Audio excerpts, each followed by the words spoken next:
Hay algo que está para mí conectado también por ahí, porque de repente uno puede decir, bueno, esto que estábamos viendo son objetos que ellos hacían y que eran parte de su vida, digamos, ¿no? Y nosotros de repente, lo que es la obra artística, creo que también vamos por ese lado. Y ahí hay como una conexión en la creación de objetos, ¿no? Que en el arte contemporáneo un poco está empezando a pasar el tema de que el objeto empieza a quedar de costado y es más importante, porque lo hablamos un poquito antes también, ¿no? La idea, ya sea del curador o mismo de los propios artistas, es más importante la idea que necesita un texto para ser explicado que el propio objeto. Es como la desaparición del objeto, ¿no? Sí, eso lo dicen varios filósofos también. Jung Han también lo menciona en sus textos. También habla de la sociedad frágil, si se quiere, que necesita como en sus objetos esos bordes redondeados, pulidos, que sea todo como lo más cuidado posible. En cambio, creo que desde el otro lado, lo más rústico, lo que preserva la naturaleza, es quizás lo que más nos interesa, ¿no? Bueno, Torres decía también, ¿no? Existe la tradición del barro, ¿no? Sí, La tradición y prefiero la olla de barro claro. antes que la olla industrial, ¿no? Sí, Eso y muestra. lo que sorprende también de lo contemporáneo, que después que tuvieron todas esas vanguardias, que el arte logró despojarse como de la anécdota, luchar contra el impresionismo, llegar a una síntesis, después eso como que en cierta medida se dejó de lado, el mundo ya no lo vio, lo que le importa hoy en día es el tema, lo que dice, no cómo lo dice, porque... Eso también puede responder así me lo pregunto, ¿no? Eso puede responder también al sentido del hombre actual, en el sentido de una pérdida de valores. Y sí, efectivamente, porque eso ya era algo que se tenía y hoy ya no se tiene, o sea que ya no está más. Aquello trascendental de que el arte fuera parte de la propia vida y que a su vez estuviera en armonía con el medio en el cual convivían y a su vez con el universo. Bueno, recordemos que las cosechas eran realizadas en relación a las estrellas y ahí está la conexión con el mismo universo. Sin duda los pueblos primitivos lo tienen hoy en día, o sea que hay tanta gente en el mundo que qué sabemos nosotros de cuántos artistas hay que son... Bueno, Torres cuando dice, está esa lección, ser para hacer, ¿no? Dice Torres. Bueno, en ese sentido también hay una frase de Gurvich que habla del espíritu libre del creador, ¿no? Que para poder crear necesita esa libertad. Lo estoy parafraseando porque en realidad la frase es mucho más espontánea de Gurvich, y también Torres lo menciona, ¿no? La necesidad de esa libertad para que pueda uno crear libremente. Yo creo que, bueno, las vanguardias lo que hicieron es conquistar parte de esa libertad, ¿no? Con los mismos los impresionistas, los cubistas, se llegó a una libertad en que podés ir directamente al hecho plástico, ¿no? Y eso como que no te digo que no lo hagan ciertos artistas, pero que se haya mantenido, pero muy acotado, ¿no? A mí lo que me pasaba en relación a escribir, incluso en esta exposición como en todas, es que yo antes pintaba, o sea, pinto todavía, pero fue después la escritura. Y en realidad siempre como que tuve esa contradicción de que todo lo que escriba sobre el arte y la pintura en realidad no es la pintura. Lo decía Torres también, y yo creo fielmente en eso. Pero por el otro lado uno ve cuánto se dice del arte y qué lejos está del hecho plástico. Entonces ahí uno puede decir, bueno, sí, los datos históricos son estos y estos, pero qué lejos está de lo que es el hecho en sí. Entonces, uno cuando escribe lo hace con mucho respeto, pero sabiendo que no va a ser la verdad en sí misma, porque el arte es un fenómeno muy particular que yo creo que está conectado con lo más puro del hombre y que puede alcanzar aquella verdad universal por estar alineada a la unidad misma del universo, ¿no? Que eso desde nuestro raciocinio no lo vamos a entender nunca. Eso estamos de acuerdo, porque podemos estar de acuerdo en casi todo eso, con todo. Yo lo que me pregunto es, por ejemplo, alguien joven que quiere ser artista o que se quiere formar de alguna manera, ¿no?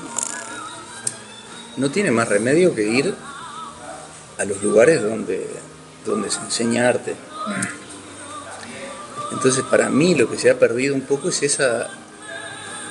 eso que tiene que ver con la formación, ¿no? Porque no fueron los únicos los alumnos de Torres los que se formaron de esa manera, eso viene de muchos años antes, no existía la academia, y entonces la gente se formaba mirando, estudiando la realidad, cosa que hoy,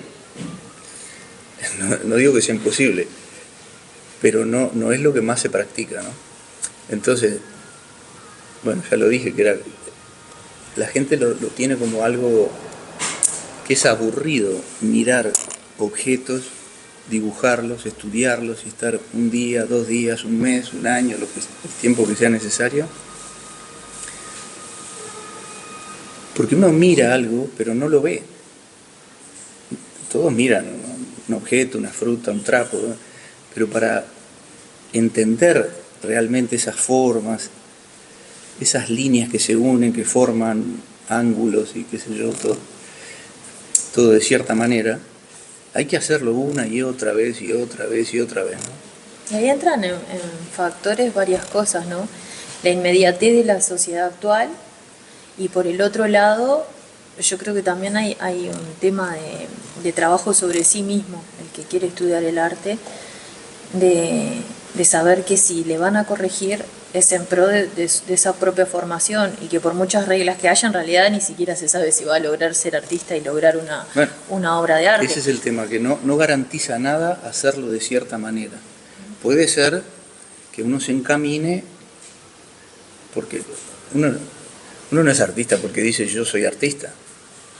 O puede ser, sí, soy artista, listo. Y hoy en día me digo que es así. Pero la cosa es eso, que no garantiza nada hacerlo de cierta manera. Pero sí, de la manera que nosotros vemos el arte, o se vio siempre en realidad, es el camino para llegar a algo. Si no, digamos, es más como azaroso, así, bueno, sí, yo no lo hice así, pero soy artista. Pasa que no sé cómo explicarlo porque claro, no es ejemplo, simple. Cuando veíamos las cerámicas que hay ahí precolombinas, ellos no fueron a estudiar dibujo, no hicieron, Sí. no saben lo que es la medida áurea, no saben, pero sin embargo No las se obras consideraban artistas, no se digamos. consideraban artistas, y las obras son maravillosas. Sí, sí. Pero yo creo que también Entonces, hay un desarrollo ¿Qué técnico tiene que que ver lograron. entonces lo contemporáneo? Que hay ciertas cosas que tenemos como vedadas, o sea, que hay como ciertos velos que nos impiden ver ciertas cosas, o lo que es una línea, ellos lo hacían naturalmente. Sí. Entonces yo creo que esto de también estudiar la naturaleza es una forma también de ir desaprendiendo cosas y sacándose esos velos y concentrarse en cosas concretas como una línea, una mancha, cómo se junta con otra, que ellos lo hacían naturalmente, Claro. usaban colores tierra, que ya los ves y entre sí ya están armoniosos. Como lo hacen los niños, o como lo hacen. Lo que pasa es que también mira lo concreto. esas grandes culturas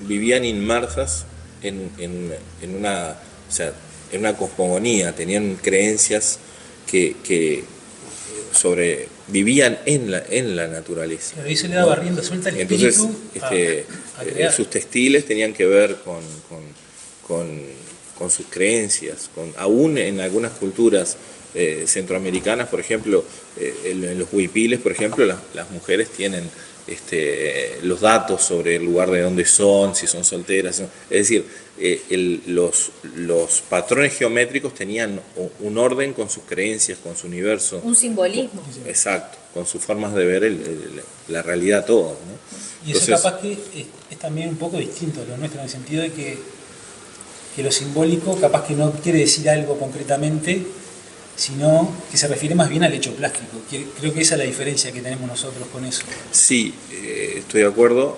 De alguna forma, por eso Torres o muchos de los maestros que tuvimos también nos impulsaban a leer, a escuchar buena música, a estudiar, a profundizar.